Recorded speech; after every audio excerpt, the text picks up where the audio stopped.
அனைவருக்கும் இனிய அன்பான காலை வணக்கம் மற்றும் மகளிர் தின நல்வாழ்த்துக்கள். உலகம் முழுவதும் தாய் சமூகமாகவே இருந்தது. பெண்களே வழிநடத்தினார்கள். பெண்கள் ஆகப்பெரும் சக்தி, பெண்ணின் பெருந்தக்க யாவுள என்று பெண்கள் மலர்ச்சியுடனும் ஆற்றலுடனும் எழுச்சியுடனும் இருந்ததை பார்த்து பொறுக்காத ஆண்கள் வீட்டுக்குள்ளே பெண்களை பூட்டி வைத்தார்கள். அடுப்பூதும் பெண்களுக்கு படிப்பதற்கு என்று சொன்னார்கள். பின்னர் நம்முடைய முன்னேற்றத்திற்காகவும் விடுதலைக்காகவும் பாடுபட்டவர்கள் ஆண்கள் என்பதை நாம் மறந்துவிடக்கூடாது. சதி எனும் உடன்கட்டை ஏறுதும் கொடிய வழக்கத்தை நிறுத்தியவர் ராஜா ராம்மோகன் ராய். விதவைகள் மறுமணத்தை ஆதரித்தவர் ஈஸ்வர் சந்திர வித்யாசாகர். அதே மாதிரி பெண் கல்விக்காக பாடுபட்டவர் ஜோதிபாய் ஃபூலே. பெண்களை விடுதலை போராட்ட இயக்கத்தில் பங்கு கொள்ள செய்து சம பங்கு கொடுத்தவர் மகாத்மா காந்தியடிகள்.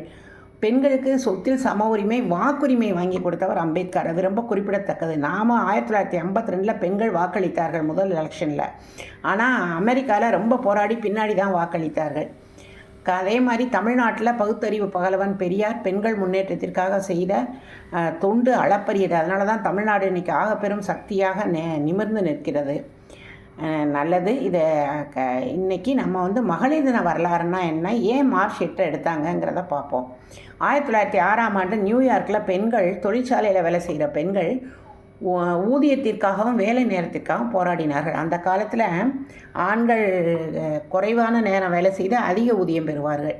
அதனால் இவங்க சம வேலைக்கு சம ஊதியம்னு போராட்டம் நடத்தினார்கள் 1906 நியூயார்க்கில் பெண்கள். அப்புறம் கோப்பன்ஹேகன்கிற ஊரில் மாநாடு போட்டு February 28 மகளிர் தினமாக கொண்டாடினார்கள். இப்படி இருக்கையில் 1917 மார்ச் 8 ரஷ்ய பெண்கள் அமைதியும் ரொட்டியும் அப்படின்னு ஒரு போராட்டம் நடத்தினாங்க. அதுதான் மிகப்பெரிய ரஷ்ய புரட்சிக்கு வழிவகுத்தது.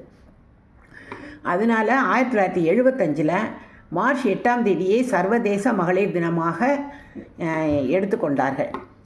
ஐக்கிய நாடுகள் நிறுவனம் அறிவித்தது. நம்ம மகளிர் தின உலகம் முழுக்க கொண்டாடப்படுகிறது. இன்றைக்கி ஆணுக்கு பெண் சரிநிகர் சமானம் எங்குகான்னு நல்லா நம்ம வாழ்ந்துட்டுருக்கோம். விண்வெளியில் வேலை செய்கிறோம், சகல களப்பணியும் செய்கிறோம். 2 கரங்களை வைத்துக்கொண்டு 20 விதமான வேலைகள் செய்யும் ஆற்றல் மிக்க பெண்கள் இப்போ நல்ல மலர்ச்சியாக சுதந்திரமாக உலகின் பெரும்பாலான நாடுகளில் இருக்கோம்.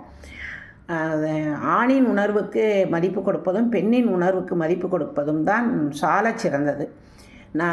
அந்த உணர்வோடு இருபாலருமே வாழ்ந்தால்தான் நல்லது. நாம் பெருசா நீ பெருசான்னு செய்யக்கூடாது. சக்தி இல்லையேல் சிவம் இல்லை, சிவம் இல்லையேல் சக்தி இல்லைன்னு உணர்ந்து ஒருவருக்கொருவர் மதிப்பளித்து வாழ்வதே நல்லதுங்கிறது என்னுடைய மகளிர் தின செய்தி. அனைவருக்கும் இனிய மகளிர் தின நல்வாழ்த்துக்கள்.